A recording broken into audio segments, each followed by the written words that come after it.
Hey guys, it's Greg from GWA Auto Parts, and today we're going to go over the AA ignition replacement blower motor that fits the Nissan Rogue, the Rogue Select, and the Nissan Sentra.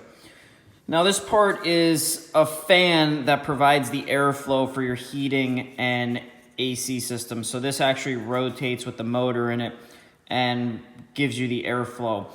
This part's located underneath the passenger side dashboard.